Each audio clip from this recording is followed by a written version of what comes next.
Entre los profetas, ciertamente que el más importante es Isaías, por su influencia, por su amplitud, por su contenido. Y este libro ha tenido un apoyo maravilloso recientemente, cuando en 1947 se encontró en Qumrán un rollo muy amplio, de 7 metros de largo, en las cuales se tiene el texto de Isaías prácticamente completo, y esto ha permitido tener el texto hebreo de Isaías mucho más antiguo que el que antes disponíamos, porque antiguamente teníamos el texto masorético, siglo VIII, IX después de Cristo, y ahora disponemos de un texto prácticamente 900 años anterior, del siglo I antes de Cristo. Entonces es una riqueza maravillosa que viene a apoyar el acceso a Isaías, tener este texto tan antiguo.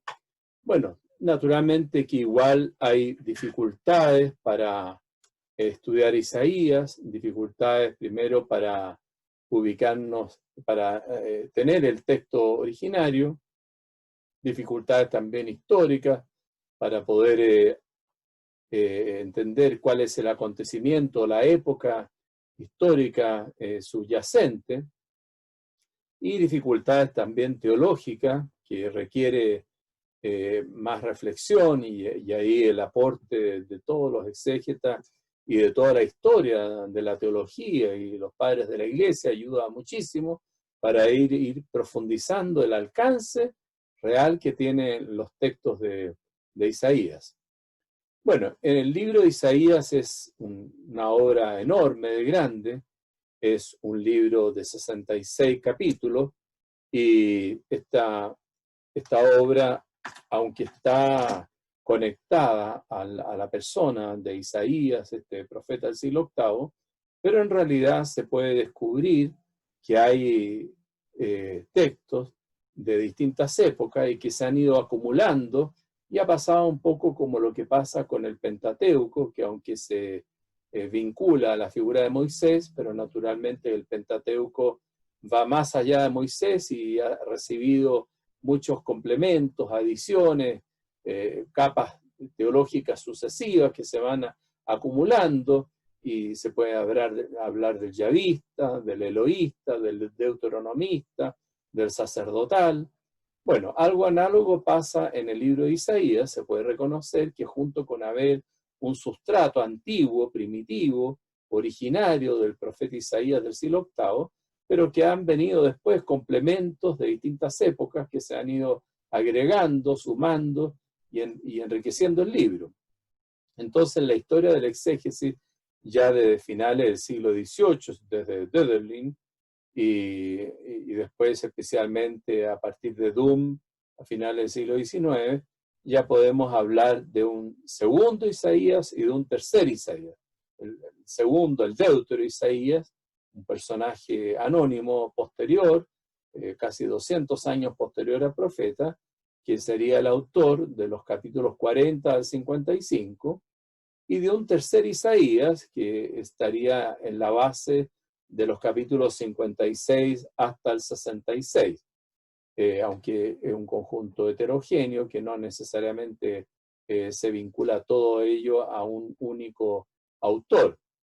Bueno, respecto a esta distinción de segundo Isaías, tercer Isaías, la Pontificia Comisión Bíblica en 1908 se pronunció en ese momento de que todavía no había argumentos convincentes para suponer ese análisis, pero después el escenario cambió y se vio que no estaba en juego ni la canonicidad, ni la inspiración, ni ningún dogma, y que era necesario establecer estas distinciones, aunque reconociendo que se trata de hipótesis, y que, bueno, y que de alguna manera esto ayuda a la comprensión del libro, de su riqueza.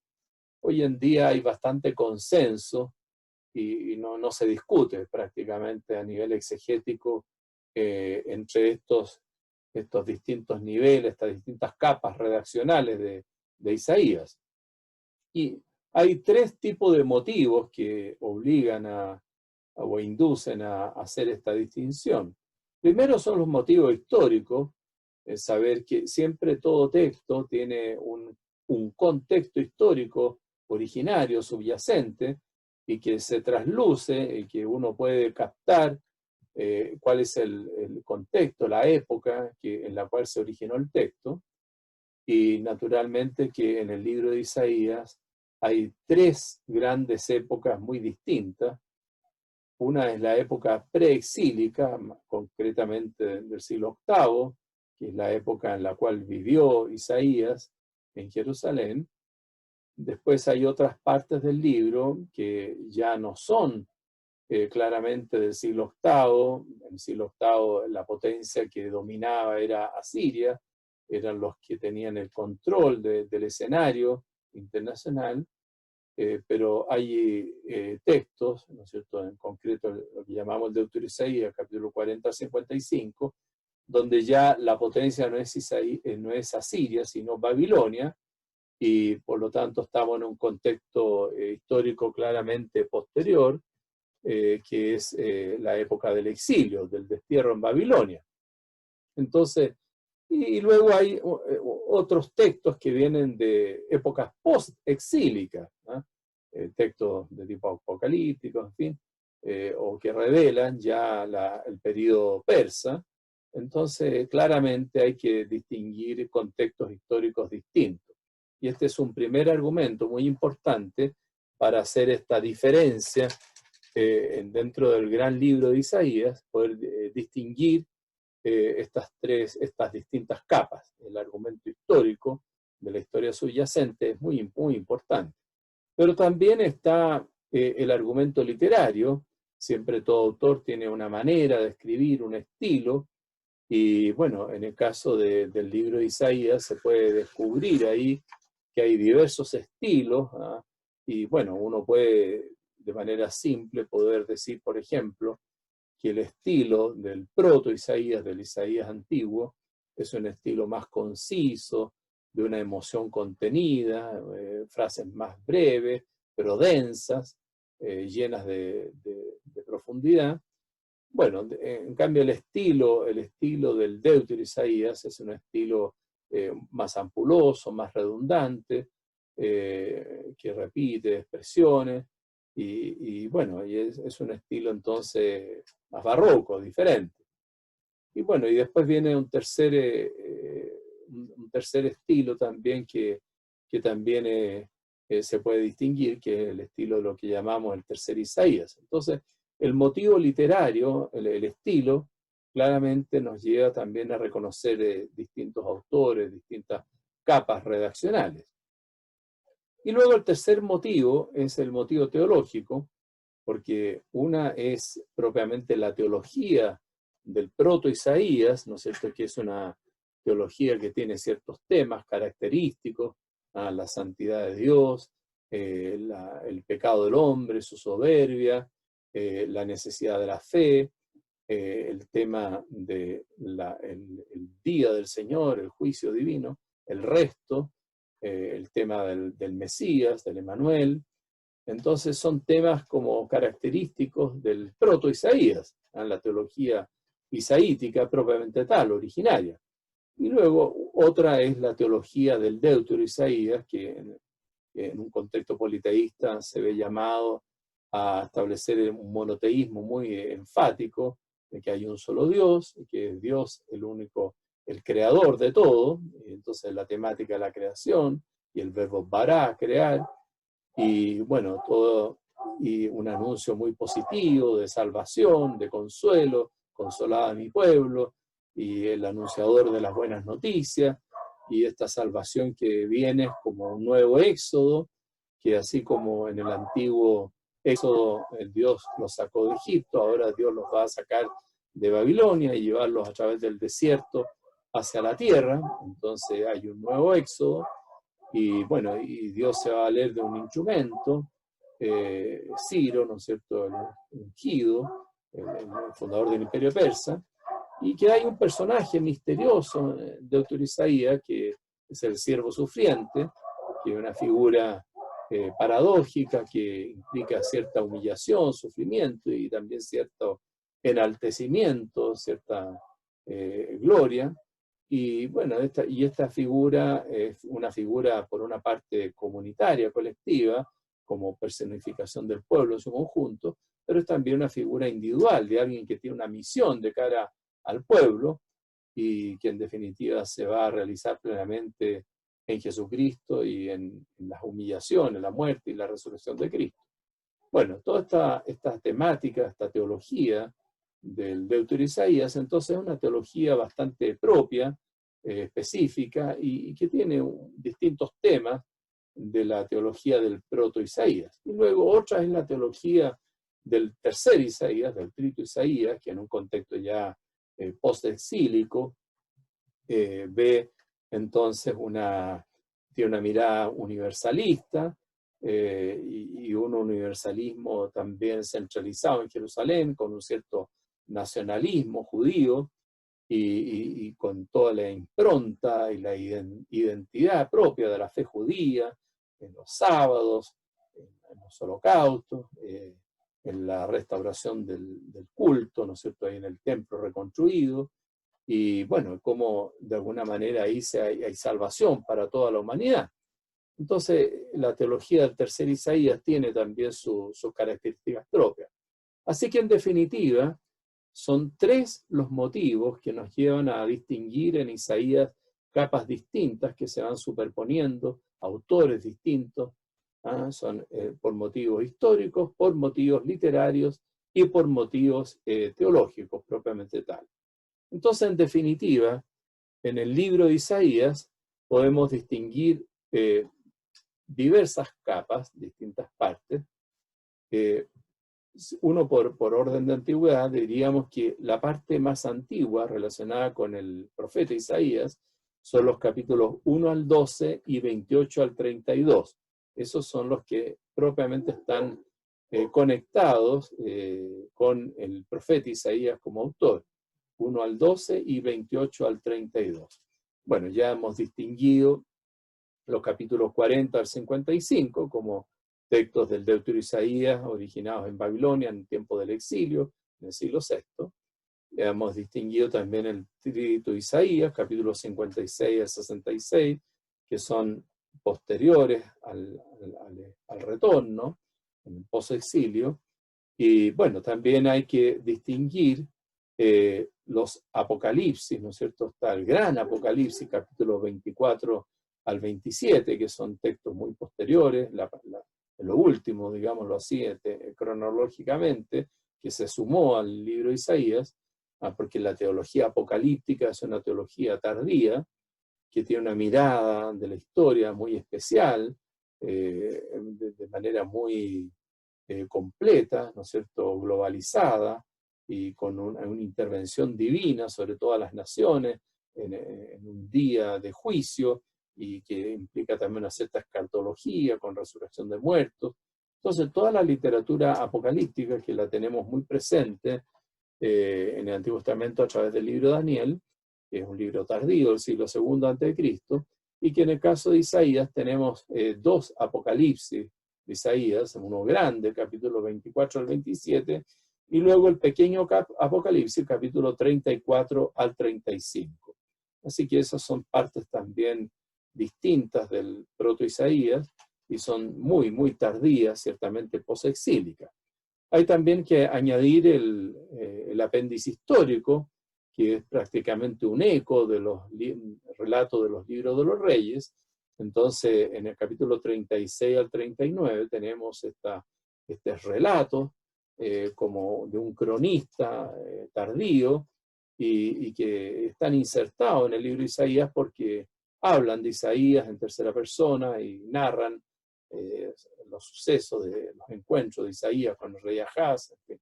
Entonces, son textos claramente también ingresados, insertados en el libro de Isaías.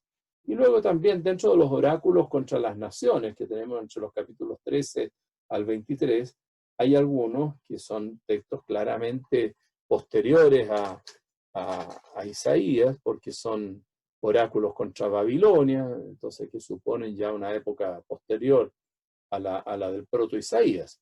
Así que en definitiva, en el libro de Isaías es muy importante distinguir estas distintas capas, aunque naturalmente mantener una unidad profunda, porque es una escuela isaítica, como se habla, una tradición isaítica que parte con el proto-Isaías, después se desarrolla con el Deutero y luego con el Trito Isaías, pero hay una cierta continuidad en medio de la discontinuidad, hay una cierta homogeneidad también, hay ciertos temas comunes, como el tema del Dios Santo, el tema del resto, en fin. Entonces hay temas que de alguna manera se repiten, se retoman, y por eso es que todas esas obras posteriores fueron integrados también al libro de Isaías, y por eso también es que la tradición judía todo se conecta con el mismo Isaías. Uno puede leer, por ejemplo, en el Eclesiástico, en Sirácida, en el capítulo 48, cuando se habla del profeta Isaías, bueno, ahí se habla también de esa consolación que él trajo al pueblo, ¿no es cierto? Entonces se considera la obra del Deutero Isaías conectada también con la del proto Isaías. Así que hay una cierta unidad dentro de esa distinción. Bueno, ahora nosotros tenemos que entrar propiamente tal en el profeta Isaías del siglo VIII, el gran y el antiguo, el primer Isaías, el proto Isaías. Primero en su persona, bueno, estamos hablando de un hombre antiguo del siglo VIII, ¿no es cierto?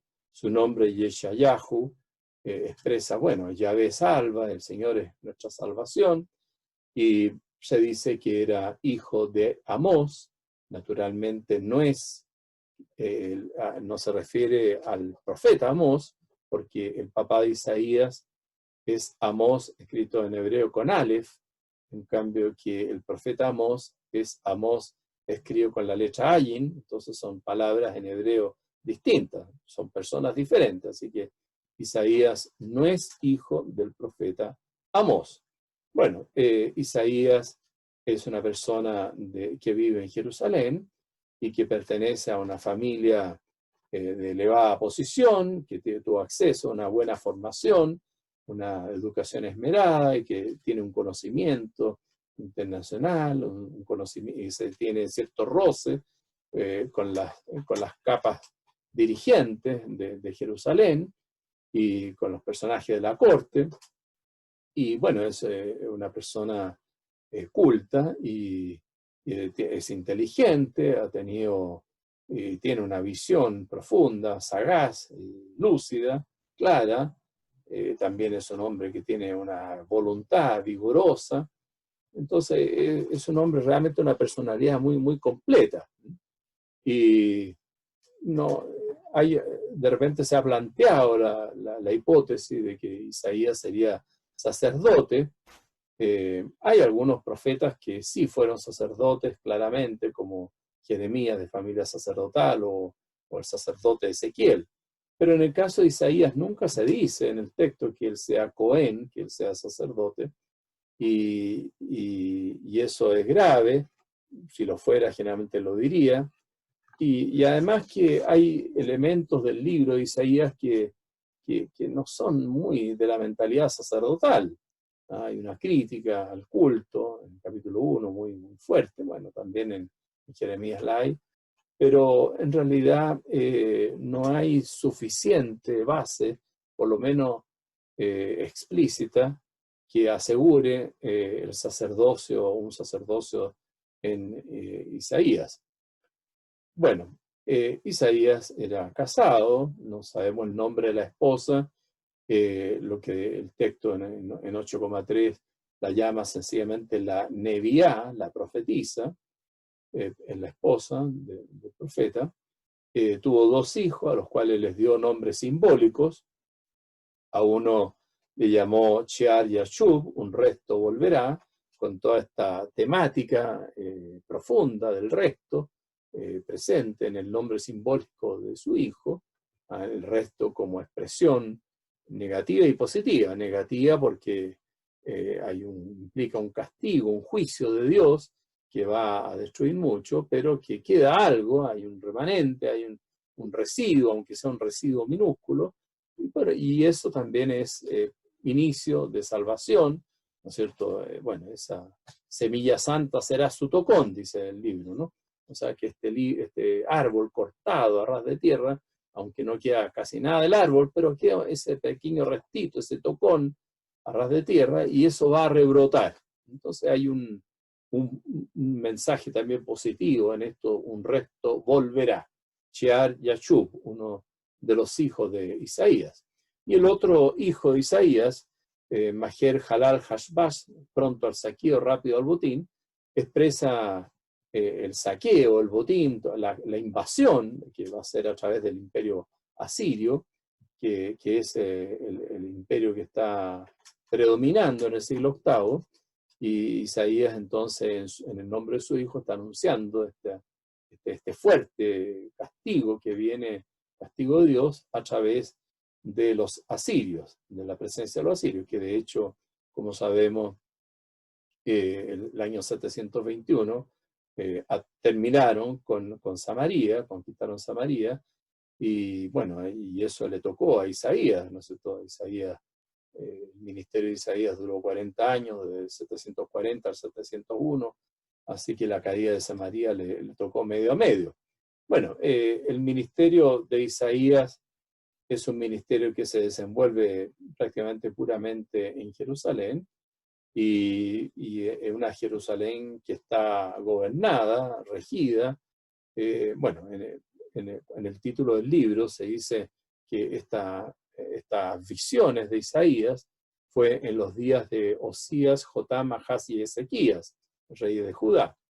Pero claro, del rey Osías, no le tocó tanto nada del ministerio de Isaías, porque la vocación fue justamente en la muerte de Osías y en la asunción, en la entronización de Jotam.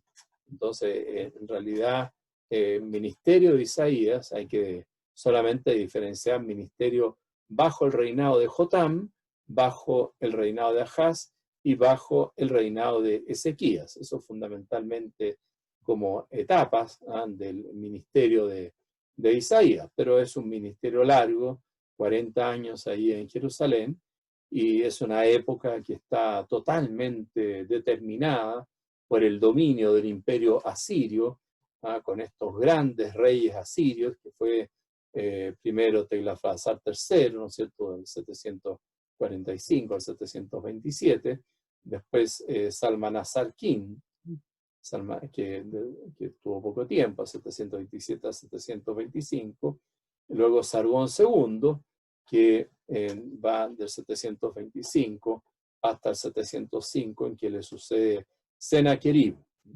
Entonces, bueno, estos reyes asirios son los reyes que dominan el escenario internacional.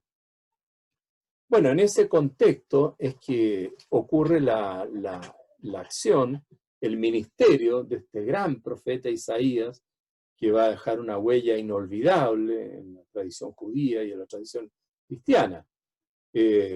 La vocación, ¿no? Siempre la vida activa, el ministerio comienza con la vocación, y bueno, está narrada en el capítulo 6 de Isaías, y en ese capítulo 6 se describe una ceremonia de entronización, cuando ya había muerto el rey Osías y sube Jotam.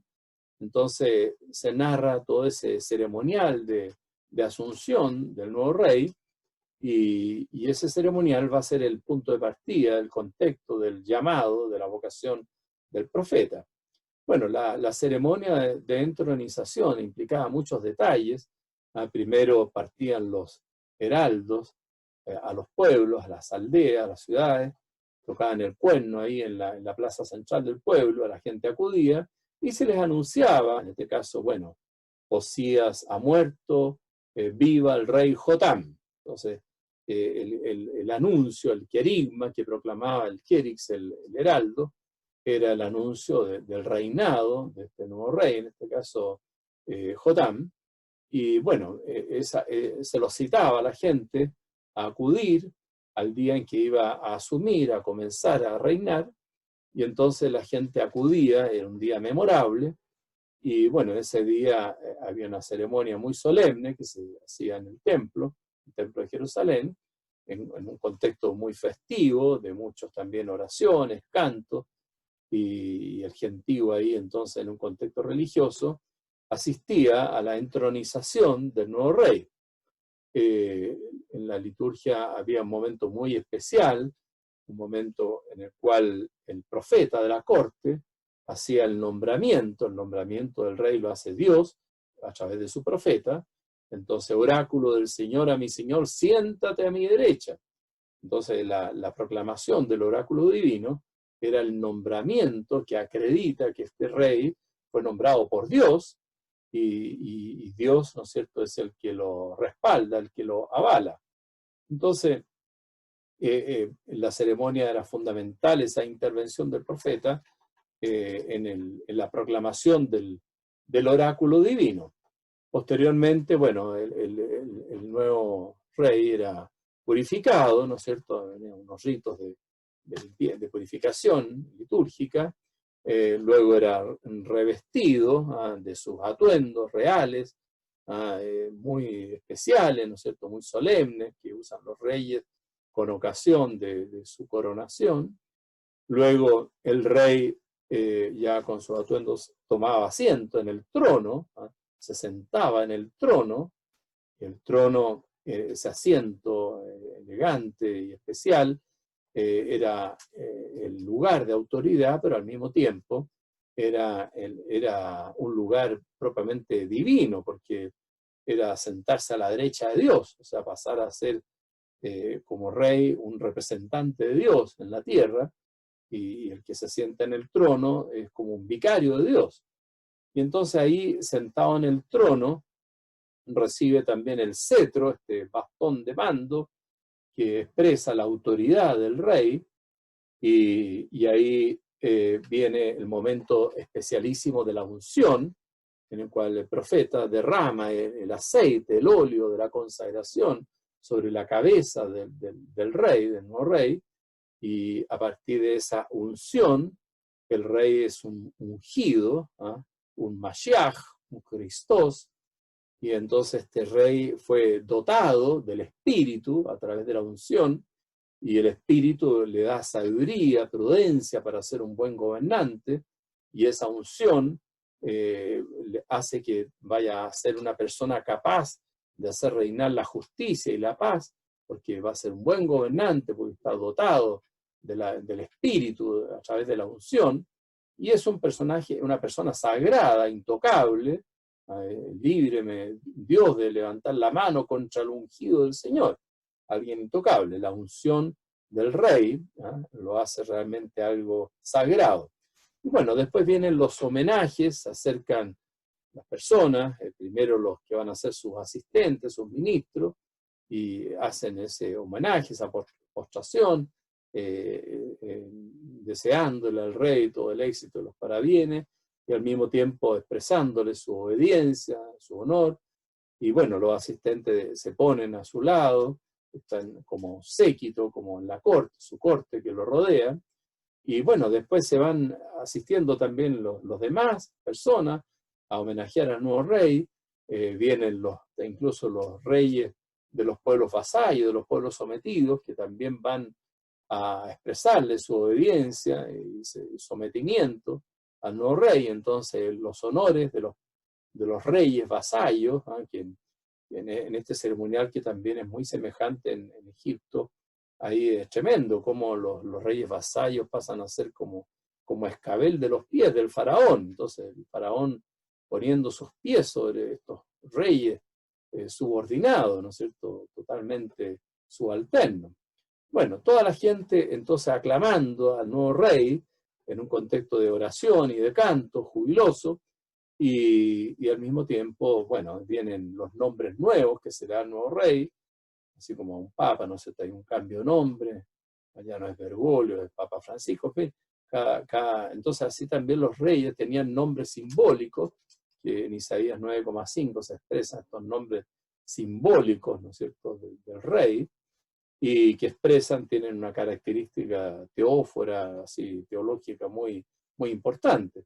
Y bueno, se hacen las promesas, o más que promesas, anuncios de un futuro esplendoroso, exitoso, de un reino amplísimo, y de un reino que va a tener toda una manifestación, una protección de la gloria divina. Así que todo esto ocurre en un ritual de entronización del nuevo rey, y bueno, y Isaías estaba ahí presente cuando asumió el rey Jotam, y bueno, toda la gente vio esto que hemos descrito, la gente vio todos esos detalles, pero Isaías vio algo distinto. Isaías vio un trono elevado en el cielo, y vio a otro rey, vio a Dios sentado en el trono, en un trono alto y elevado, y él con sus aldas que llenaban el templo, su ropaje, que es la gloria divina, que impregna todo, rodea y irradia todo. Y la corte son los serafines, esos son sus ministros que lo rodean y que se cubren el rostro ante la grandeza de este rey divino. Y bueno, y los serafines hacen esa aclamación: santo, santo, santo, ¿no? Kadosh, Kadosh, Kadosh.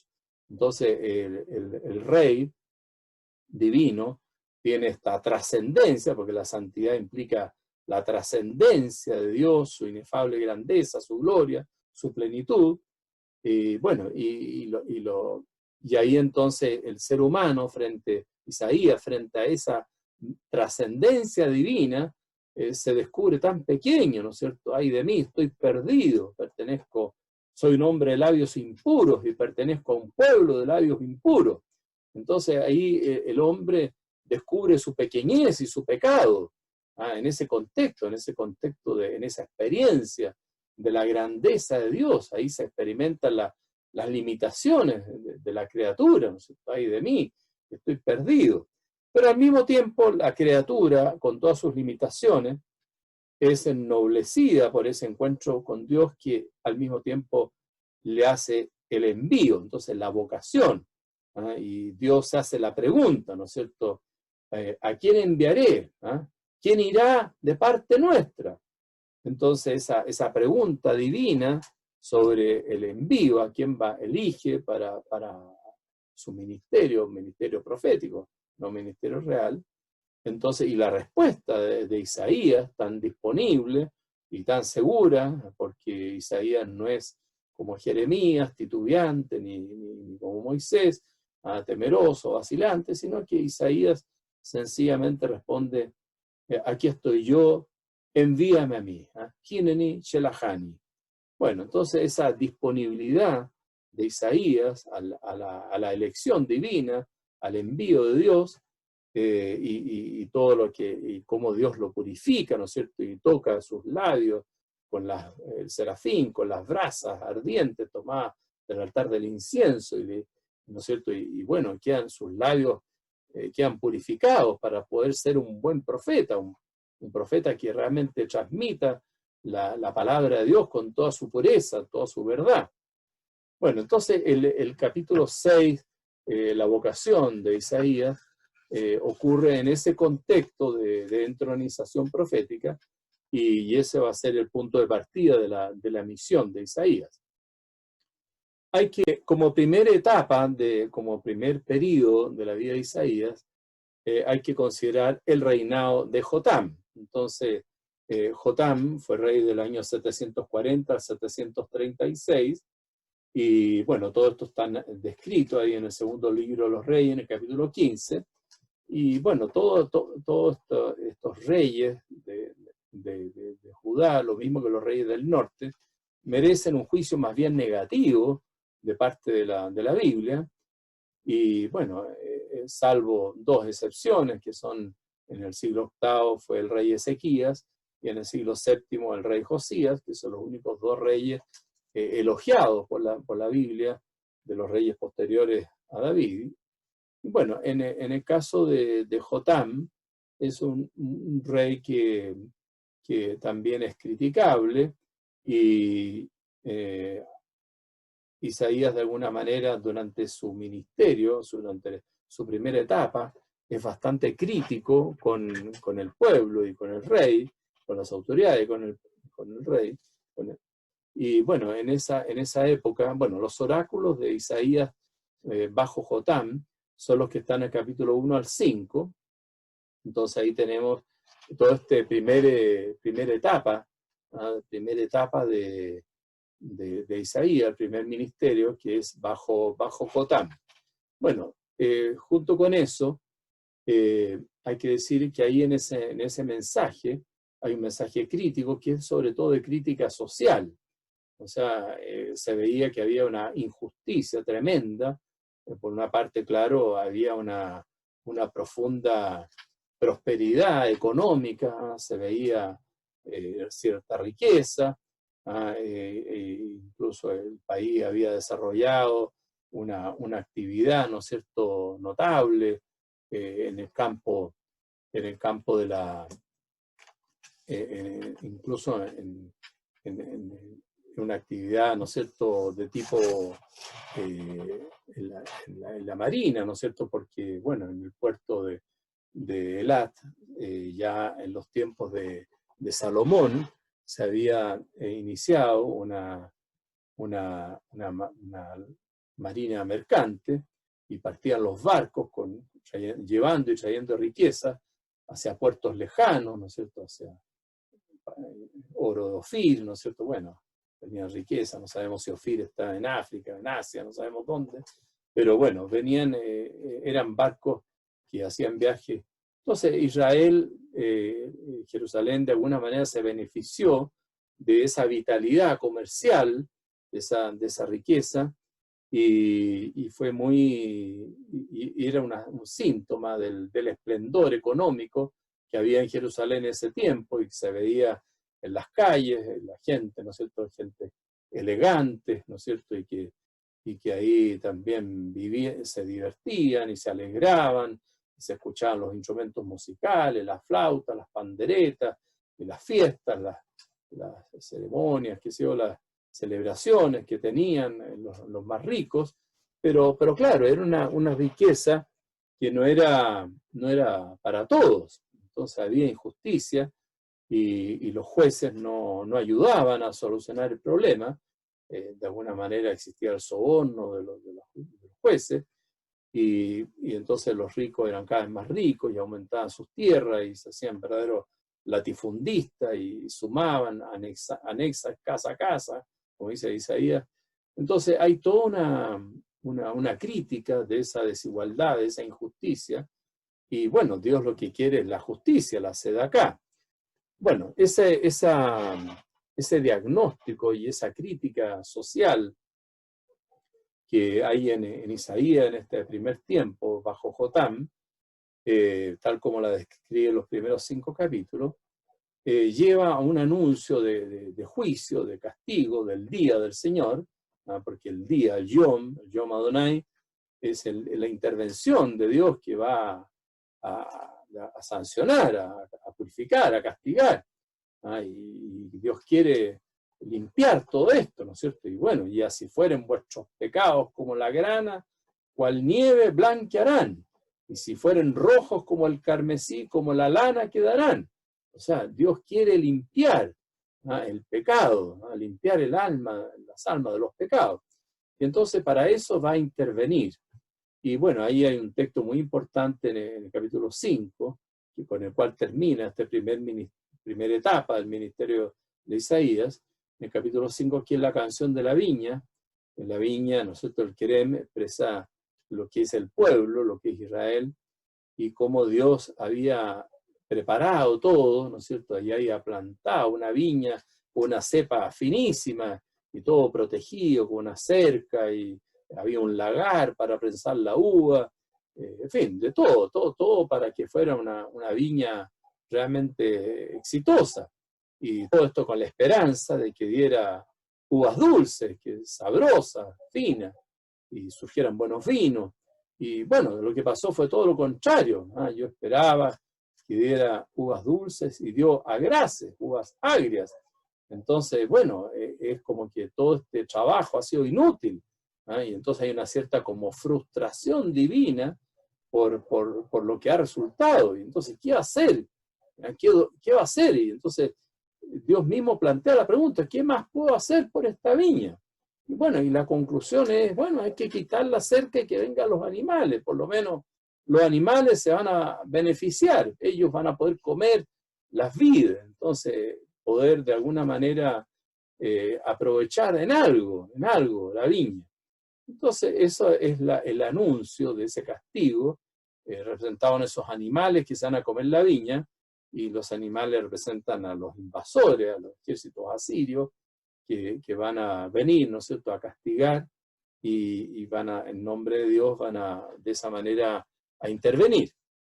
Bueno, de todas maneras, aunque el anuncio en este tiempo es un anuncio de crítica y una denuncia de los pecados, pero hay de alguna manera una visión también de salvación. Ahí en el capítulo 2 hay un texto muy bonito de lo que ocurrirá al final de los días, cuando vengan todas las naciones a Sión.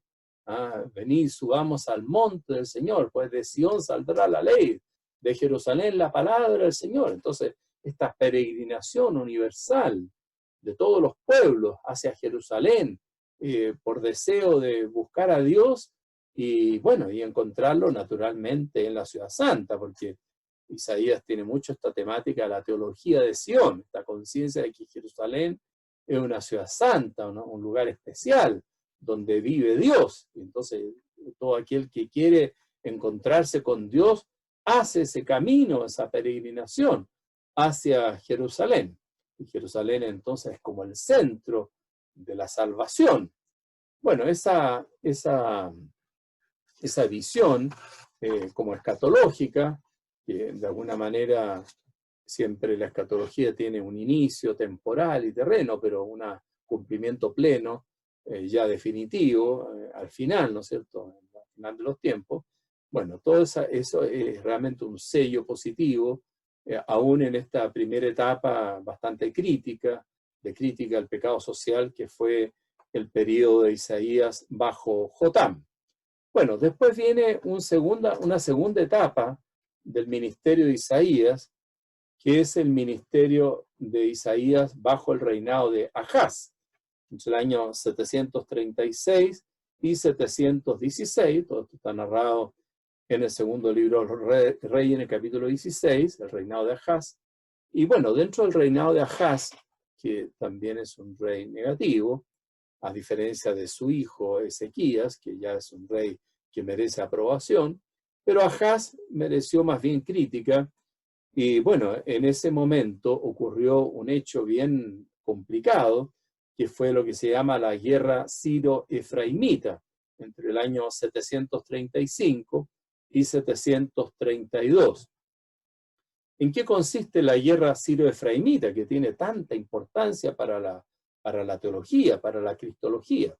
Bueno, como en ese tiempo dominaba Asiria el escenario internacional, ¿no es cierto?, y Tiglat-Pileser III y todos sus sucesores, desde la ciudad de Nínive, todo el imperio asirio. Bueno, los pueblos sometidos, los pueblos vasallos, lo único que querían era sacarse de encima esta dominación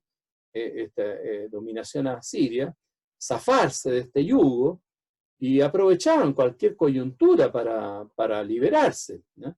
A veces cuando había un cambio de rey en Asiria, ahí se producía un pequeño como interreino, ahí se rebelaban, o a veces cuando veían que el rey estaba ocupado en otro frente militar, entonces aprovechaban ahí de organizar sus revueltas, en fin, sus coaliciones. Bueno, y entonces así ocurre también en este caso, la guerra siro-efraimita, que es una coalición anti-asiria. Siria, no Asiria, sino que Siria, capital Damasco, era uno de los pueblos sometidos, Siria sometido a Asiria, y entonces Siria, los arameos de Damasco, estaban sometidos, y se juntan con otros, más pequeños para ser más grandes, y entonces se juntan con los israelitas del norte, y entonces con Efraín, como se dice, Y entonces hacen una coalición, una alianza, se aliaron y quieren también presionar a Jerusalén, al Reino del Sur, para que también se agregue, se sume a esta gran alianza, a esta gran coalición, a esta, por ahora pequeña coalición, pero que tiene que ir creciendo.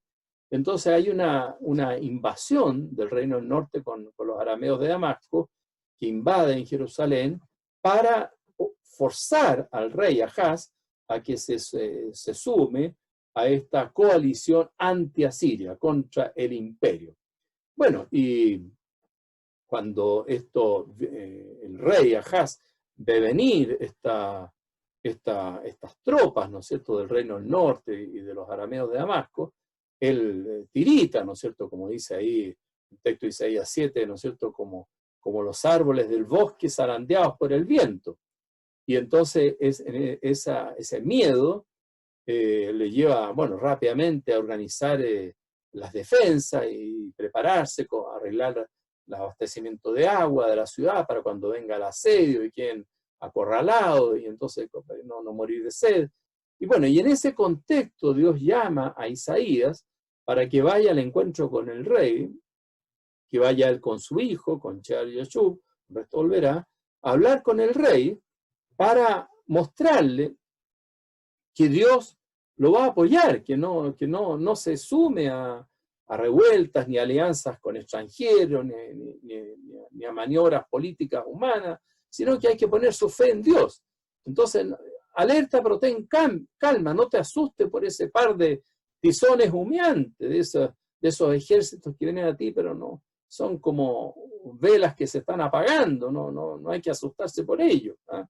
Es verdad que ellos tienen su cabeza, ¿no es cierto? La cabeza de Aram es Damasco, y la cabeza de Damasco es, ¿no es cierto?, el hijo de Romelía, ¿no es cierto? Entonces, bueno, y lo mismo Samaria, ¿no es cierto? El reino del norte tiene como cabeza Samaria, y la cabeza de Samaria es Pekah. Entonces ahí, claro, tienen sus autoridades, tienen sus reyes, pero si no os afirmáis en mí, no seréis firmes. O sea, Jerusalén tiene que tener claro que Judá tiene como cabeza Jerusalén, pero la cabeza de Jerusalén es Dios. Entonces, lo que hay que afirmarse no es en Ahaz, no es en el rey de este mundo, sino que hay que afirmarse en Dios. Si no os afirmáis en mí, no seréis firmes. O sea, Dios es aquí que ponga una roca, una piedra preciosa en Sión. ¿Ah? Quien tuviere fe en ella no vacilará, dice el capítulo 28. Así que lo importante es que el hombre se apoye en Dios, más que en alianzas con extranjeros o en hacer maniobras políticas.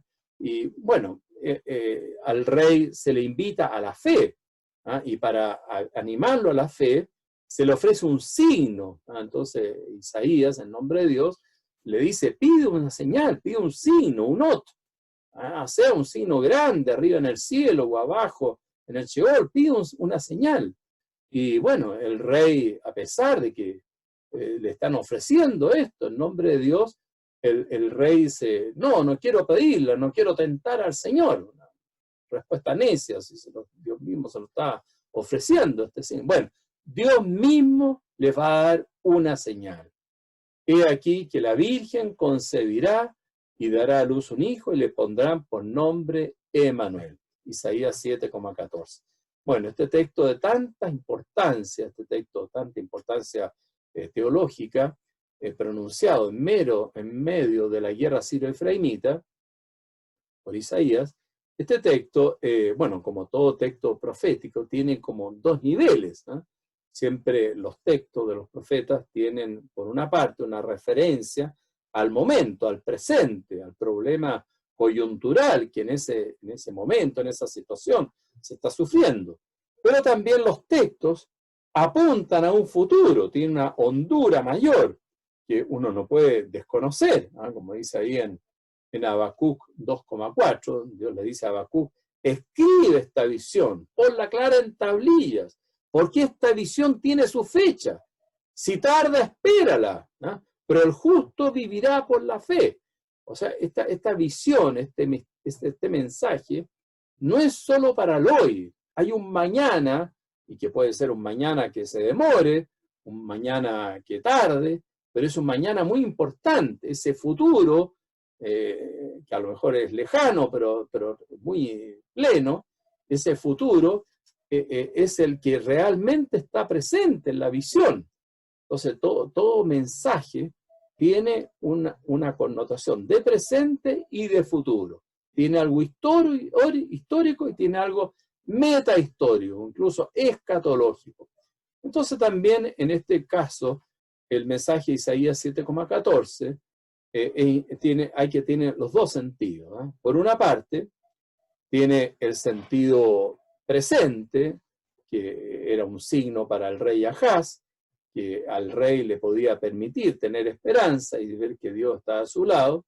Entonces, bueno, probablemente se refiere ahí la doncella, la Alma, se refiere a la esposa de Ahaz, que no había podido tener familia, no había heredero, no había continuación en la realeza, entonces iba a quedar todo frustrado, ¿no es cierto?, truncado, si no hay un descendiente. Y bueno, se le anuncia que por fin la doncella va a tener familia, que va a ser Ezequías, ¿no es cierto?, el hijo de Ahaz. Y entonces, y ese rey va a satisfacer el corazón de Dios y va a ser instrumento de la presencia de Dios. Entonces va a ser, en cierta manera, un Emmanuel, un Dios con nosotros. Entonces, de alguna manera, el texto tiene un significado terreno, concreto, coyuntural, de ese hoy, de ese momento, y ese significado hay que tenerlo en cuenta, el significado presente del texto, ¿no es cierto?, como un signo, en ese contexto de la guerra sirio-efraimita, como un signo dado para el rey Ahaz. Pero no es solamente presente, hay también que ver un trasfondo, porque Isaías es un profeta, alguien que habla de parte de Dios, entonces Dios tiene un plan que es más amplio incluso de lo que el profeta alcanza a percibir como ser humano, que es, bueno, Dios tiene un designio, entonces por eso esto tiene que quedar escrito, así como Dios le decía a Habacuc que escribe esto, porque la visión tiene su fecha, entonces puede demorar. Bueno, entonces de alguna manera este texto de que la Virgen concebirá y dará a luz un hijo y será llamado Emmanuel, bueno, de alguna manera esto tiene un sentido de futuro, hay una profecía, una promesa, y ese sentido futuro se va a ir revelando cada vez más claro. Bueno, los propios judíos en el siglo II antes de Cristo, los judíos tradujeron la palabra hebrea alma, la tradujeron por partenos, que significa virgen. Entonces, traducir en Isaías 7:14, alma por virgen, es una correcta traducción que los propios judíos la hicieron antes de Cristo.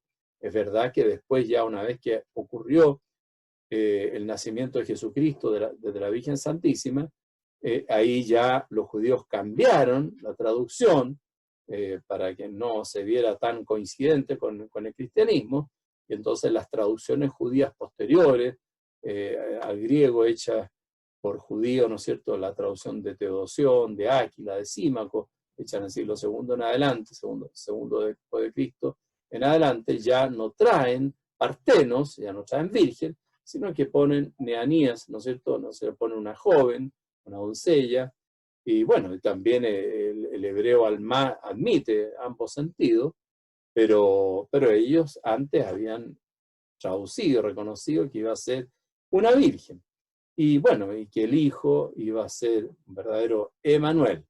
Bueno, entonces este texto en el Nuevo Testamento se cumple de una manera maravillosa, y así lo proclaman los evangelios, y San Mateo lo cita explícitamente. Entonces, esta Isaías 7:14 tiene un sentido cristológico, porque tiene un sentido de futuro, un sentido que no, ese anuncio de futuro no excluye el texto, el significado de presente, porque a veces en la historia de la exégesis ha habido unilateralidad, el péndulo va de un lado para otro. Entonces, algunos que veían el texto de Isaías 7:14 solo como una referencia de futuro a Jesucristo nacido de la Santísima Virgen, y olvidaban el sentido de presente, y todo lo que estaba pasando Jerusalén en tiempo de la guerra sirio-israelita y el rey Ahaz, qué sé yo. Entonces, olvidan eso, entonces se quedan solamente en la dimensión del futuro. Y ahora hay otros exégetas que se quedan solamente con el sentido concreto, histórico, presente, y olvidan el sentido futuro. Bueno, ambos sentidos son parte de la palabra de Dios. Así que es muy importante durante el periodo de Ahaz, durante el ministerio de Isaías en tiempo de Ahaz, lo que ocurrió en la guerra sirio-israelita, y bueno, y este oráculo del Emanuel en el capítulo 7 se va a sumar a otros oráculos mesiánicos que tenemos ahí en el ciclo del Emanuel, el oráculo del capítulo 9, ¿no es cierto?, muy importante, un niño nos ha nacido, un hijo se nos ha dado, y tiene estos nombres divinos, extraordinarios, y esto es una gran alegría, ¿no es cierto? Bueno, y después el oráculo del capítulo 11, que es muy importante, que saldrá un vástago del tronco de Jesé, y reposará sobre él el espíritu del Señor, y en fin, entonces la familia de Jesé, el papá de David, que estaba cercenada, ¿no es cierto?, este tronco cortado, pero va a salir un brote, va a salir un vástago, y bueno, de este brote